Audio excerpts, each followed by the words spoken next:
You'll notice that, yeah, we're into the second page. On the flow chart, the bumps are in red and the vacancies are in blue. So now Sam's next options are that he can bump the least senior in the same class, which would mean the least senior GMW in the college, which is your seniority unit. Now it's outside of the work area. Or he can accept a vacancy in an equal class not previously served. Of course, in an equal class, they'd have to be qualified for that. But what we find out is that Jason, meet Jason, he has only worked at the college for 1 year. He is full-time and works in Carroll Benton. So, that would be the dorms, right? Okay. So now he has an option of bumping Jason. Click. Okay, but again, he may bump. You never have to bump, okay? So he can bump Jason, and poor Jason is the least senior, and he'll probably have to, you know, go find a job somewhere else. But what if he doesn't want to bump? Or what if he had no other options at this point? Then if you look on your flow sheet, we go to page 3, and the important thing to know, he can choose any of the following. So let's take a look at these, and we will get into the question that you had about whether or not they can bump into previous classes. So, walking through these, Sam can accept layoff. This means that he is laid off. He goes on a layoff list. And the advantage of being on a layoff list, when people are hired, when there's a vacancy, and now we're getting into Article 12, how they fill vacancies, the first person that gets a job is a bidder. Bidding means that you are exercising your right to a vacancy in your same class. But it has to be in a different work area or a different shift, okay? They are the people that have an absolute right to that job. If there are no bidders, then it goes to laid off employees. And so above all others, above transfers, promotions, demotions, hiring off the street, laid off employees get called to that job next. Okay, so that's the advantage of being on the layoff list. So he may exercise that option. Questions at this point? Okay, one thing you should know too, if you have to take a demotion or a different employment condition, do people know what I mean by employment condition? Part-time, full-time, seasonal. Right, if you're full-time and you have to take a part-time position, you can stay on the layoff list until a full-time position comes open. So that gives you possibly some more options of getting back in full-time. If he doesn't choose that, some of the other options, if they are available, is a vacancy within 35 miles in a lower class. Yes? We're still talking about the same concept. Seniority unit, yes. And so the only position is that other office over 35 miles. It would be, wouldn't it, Maple Grove? Yeah. The only one position probably in your seniority unit that would qualify for anything over 35 miles, and we're going to get into those in a minute, is that one position in Maple Grove. And the idea with the whole 35-mile thing is when we bargained this language, which was a while ago, you know, we wanted to take a look at positions where you were not required to relocate. Now people drive a lot more than 35 miles. You know, if we were to bargain it today, we might go 45, 50, 60, who knows. But that was the whole idea, is that you don't want to have to relocate. So they try to give you as many options as possible within the 35 miles. Now, DNR, there probably would have been a whole lot of work locations, depending on what your class was. Okay, never mind. No, it was actually by geographic area. Okay. Work location. And remember, this language covers every state agency. And so sometimes you're going to look at this language and say, well, why did we even bargain this? It doesn't make any sense for St. Cloud State. And it may feel like it doesn't, but for some other agencies it might. Okay, he can also choose a vacancy outside 35 miles in a same or equal or lower class. Questions? That's one that probably won't come to play here. Okay, he can bump within 35 miles to an equal or lower class. And I think previously served would come into your question. Right? Okay. E, outside 35 miles, which we will just breeze by. And F, bump a temporary appointment. And why is that in there if they're supposed to let go of temporaries first? Because the work is still there, even if the person is gone. Right. Right. Gotcha. Okay. Yes? So bumping into a lower class is still where they have to bump into a senior person. Yes. Yes.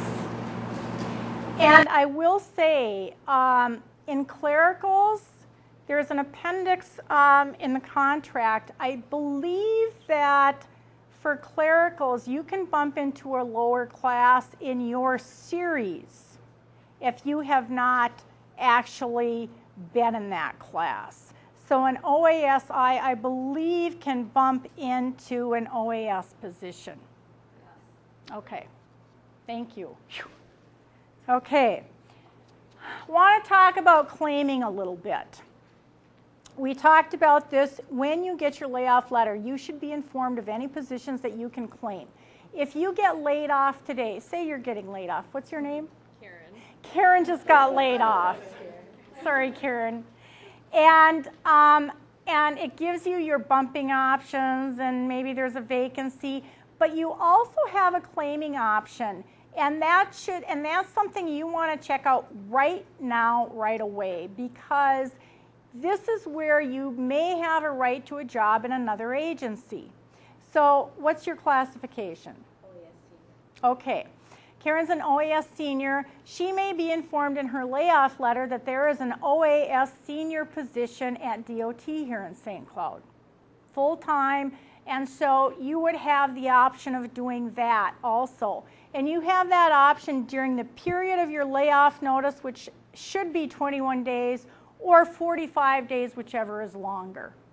And the idea about claiming was to try to keep people from hitting the streets at all, to try to, keep one more person off the unemployment, rolls and see if we can get them placed right away. So you really want to be aware of your claiming. And one of the things that I would strongly recommend to all of you now is I would go online at OMB, the old doer. MMB.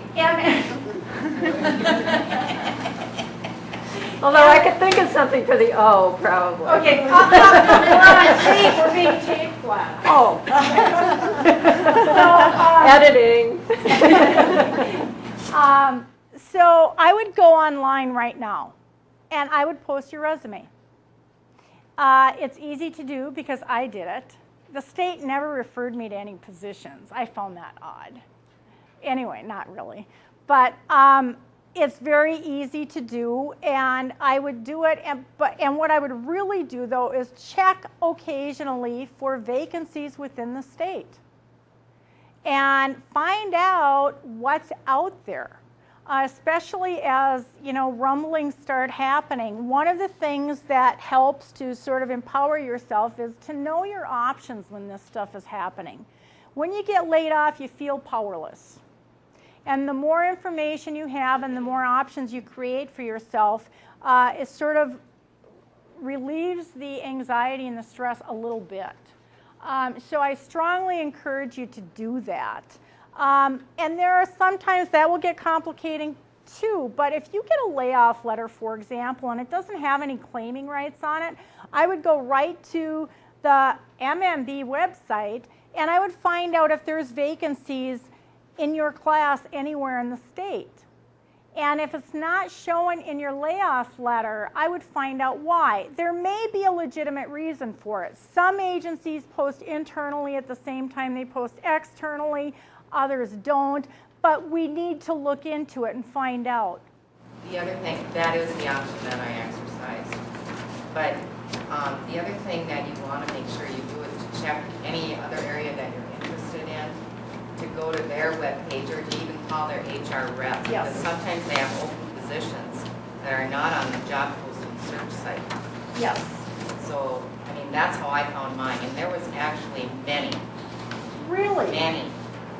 Within, and I live in Little Falls, so I had done like Brainerd, Long Prairie, Sure. St. Paul, and I just called all the state agencies, talked to their HR people, and there was, I actually interviewed for 7 positions. Wow.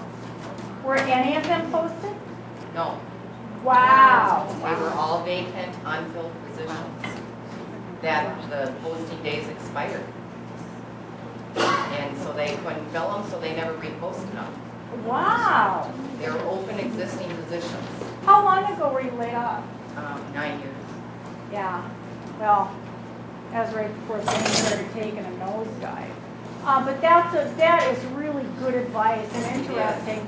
And And the HR people at all those other agencies are really willing to work with you. Yeah. They really are. yeah, yeah. Well, and if they can hire off of the layoff list, it's going to be helpful to them. I mean, then they don't have to continue the process. So very good advice. Thank you. Judy, I just want to intervene for a sec because I've noticed that some people have had to leave. Did everybody get a postcard, or did everybody get an opportunity at least to take one? Show of Do we have hands. them out right now? Huh? Yeah. They went around. Oh, Okay, good. that's what I'm checking on. If you have to leave, just leave your filled out postcard on your chair and we'll pick them up. And I get big smiles when I bring a handful of these back to the office, so I like to get smiles.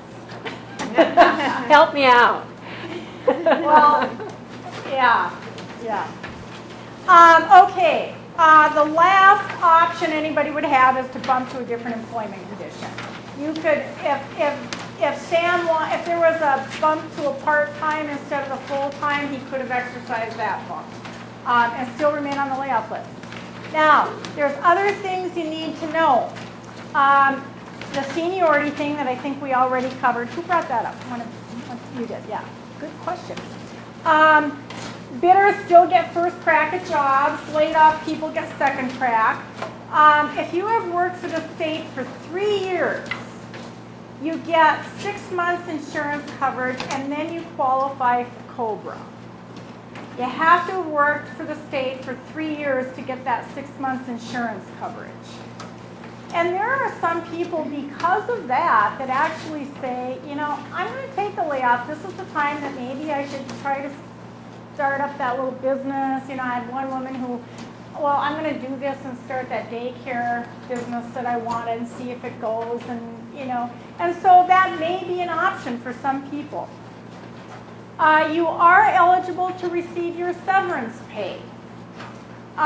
You are eligible for unemployment insurance. Get thee to the unemployment office immediately.